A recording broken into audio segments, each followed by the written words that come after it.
Welcome to episode 2 of LXBN this week as we take a look back at some of the most interesting and most covered topics on LXBN this week.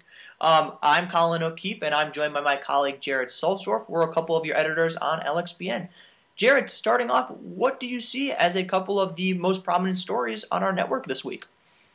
Well, I think just like we had last week, we have 4 different stories. 2 of them are coming out of rulings or guidelines from the EEOC. We have one story on criminal background checks and how employers have to implement them or not implement them as they see fit, and the EEOC issued some guidelines on that. And then we have Macy v. Holder, which is actually a gender discrimination case, and the EEOC handed down a ruling in that earlier this week. And then we move on to 2 stories that are a little more highly recognized in the national spotlight. One of those involves the BP oil spill, and the other one involves United States v. Arizona, which was actually heard in the U.S. Supreme Court this past Wednesday. Yeah, very interesting stories and a good mix, it seems. So starting off with, of course, employment being a popular subject, so we have the 2 EEOC stories because we have so many good employment publications on our network. The EEOC just issued this week, though it's been a long time in the making, they released some guidance on April 25th regarding the use of criminal record background checks in making employment decisions. The EEOC normally deals exclusively with discrimination, so it was odd, I think, at first when people saw that they were doing this, but the reason that they're doing this is they want to make sure that employers aren't looking at the criminal backgrounds of people of different races and seeing similar crimes and then judging differently based on race. And then the other thing that they were worried about is that criminal background checks were ruling out a disproportionate number of people of certain races and certain demographics because their research had revealed that people of certain races and certain people of different demographics had deeper criminal backgrounds. They wanted to make sure that it wasn't negatively impacting the workforce. Jared, how was the coverage on our network this week? Who do you think covered it really well? Well, it was really diverse, and like you said, it was actually kind of a step out for the EEOC in a way, so I think that's why we had so much coverage on it. And I think 3 people covered it really well: Elise Schumann, Daniel Schwartz, and Robin Shea. Daniel Schwartz, who blogs over at the Connecticut Employment Law blog, really broke down the law or the guidelines really well and also offered up some suggestions on how to implement these guidelines if you're an employer. And then Robin Shea chimed in earlier today, actually, just as I was preparing everything for this interview. I read her post, and it's just hilarious. She wrote this open letter to the chair of the EEOC, and some of the stuff in there is just great. So I would say to anyone who's looking for a lighter, less dense read on the EEOC guidelines, you should definitely check out Robin Shea's post. Yeah, Robin Shea's post is really hilarious. And yeah, those 2 definitely have some mutual respect there. I know when Dan Schwartz was out in Seattle visiting the Lex blog offices, we grabbed some lunch, and Dan Schwartz noted that, you know who I really like, who's kind of new on the Lex blog network, her stuff's really great? Robin Shea. And he couldn't be more spot on, as her stuff's always entertaining. Definitely. Second in these EEOC stories, we have Macy v. Holder, which is the story of a job applicant who she was hired for a position with the Department of Justice's Bureau of Alcohol, Tobacco, Firearms, and Explosives as a ballistics tech.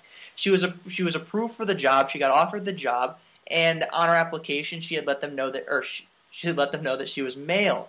But as time went on, but before the start date for the position, she informed them that she was making the transition to a female. And upon hearing this, they eventually let her know that due to budget constraints, the position would no longer be available. But then she eventually found out that they had hired another applicant who had applied at the same time that she did. And the EEOC's ruling said that, no, you can't discriminate based on gender in any capacity, male, female, or transgender. Jared, who do you think covered this story well? Well, once again, we had Elise Schumann, who is an attorney with Little Mendelsohn, chime in, and she covers just about everything in employment law. She's always picking highly topical and interesting stories, and she did a really good job. Overall, the coverage wasn't as dense as the criminal guidelines story, but definitely still some interesting stuff. Tim Garrett, who's a lawyer with Barry Bass and Sims, or Bass Berry Sims, excuse me, and blogs over at the Tennessee Labor Talk blog broke down the case really well, and also put some parting shots for employers to think about it as a result of the case at the end of it. And it was really just nice to see some coverage on this in general. A lot of times we see a lot of like really heavy corporate law topics, and this was something that was a little bit more off topic that we got to see. Yeah, it was very interesting to see what happened. It wasn't quite as rich as the initial criminal background stuff, because I think that's used more widely than you'll see transgender discrimination. But still, it was very interesting to see. And then moving away from the world of employment law a little bit, we get into a story that's gained some real national traction as we see the first arrest resulting from the BP oil spill. They have a task force taking a look at this, but what often happens with things like this is it's not the incident that gets you in trouble, it's trying to cover it up. And this week, just last Tuesday, the DOJ made their first arrest of the BP oil spill. Kurt Mix, a former engineer for BP, was charged with obstruction of justice for deleting over 300 text messages. They had let him know, preserve these. Hey, the Department of Justice is coming. They want to take a look at these. So he makes sure as soon as possible to delete all that stuff. And what those text messages, what they revealed is that the oil, initially the spill was leaking 3 times as much oil as was originally reported. Instead of 5,000 barrels of oil a day, it was 15,000 barrels of oil. And then they implemented this top kill where they're going to drop a plug on the top of it and seal it off. And he was sending text messages saying, this isn't going to work. So it was pretty interesting to see all these types of things come out. It's really the cover-up that gets you in trouble. Jared, who was covering this on our network? I think that 2 people in particular did a really good job of covering this story with the BP oil spill.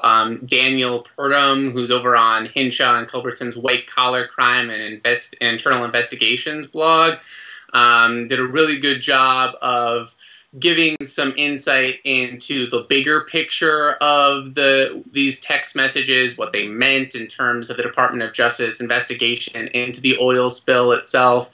And it was interesting to compare his thoughts against that of blogger over on Baker Hostetler's Discovery Advocate blog, Gil Cataltis, who actually looked more at the evidentiary procedures, the e-discovery aspect of things. So it was kind of neat to see how basically in terms of his view, this was a really big deal. But then you look over at Daniel's blog and he's over here saying, well, the e-discovery aspects of this are really important. But if we're looking at the oil spill as a bucket, then not only is this case just a small drop in the bucket, it probably has nothing to do with the bucket in general. It's completely outside of this because it's just a criminal arrest and investigation. It has nothing to do with the actual oil spill itself. Yeah, it's very interesting, and we'll actually be covering this with Gil, the Baker Hostetler attorney, next week. Baker Hostetler is having a retreat this week, so that's delayed a couple interviews, but I hope those guys are having fun. They put out a bunch of great stuff, so look forward to talking with those guys next week.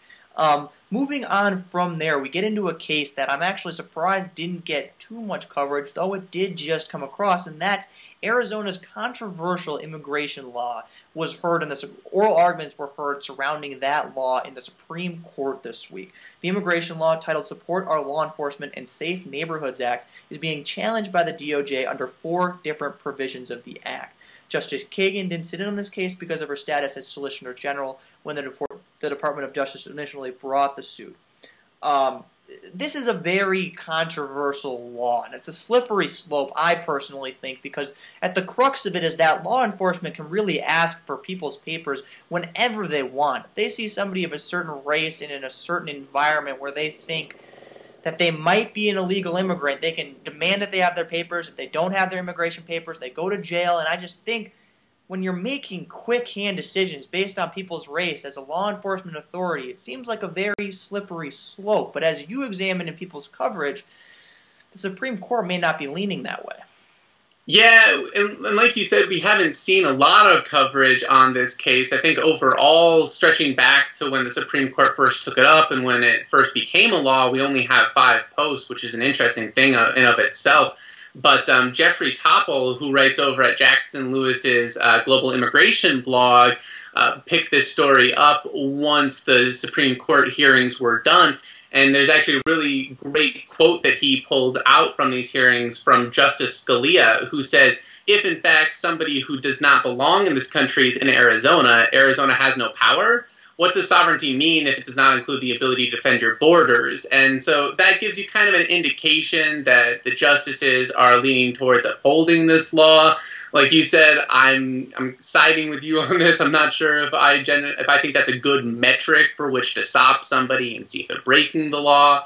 But it is kind of interesting, that break between federal and state powers, and I think that's kind of what we're seeing here in this case. Yeah, it's going to be interesting to watch. And then for those watching this, you write an employment blog, I challenge you to write more about it. We see so much of our coverage dependent on the fact of how much this impacts corporations and larger businesses, and it's always interesting to see laws that affect everyday people, and it's good to see people's reactions to that. That's all our coverage on the main stories this week. Coming up, Jared and myself will be in Seattle at the Bell Harbor Conference Center covering Advocating 2012.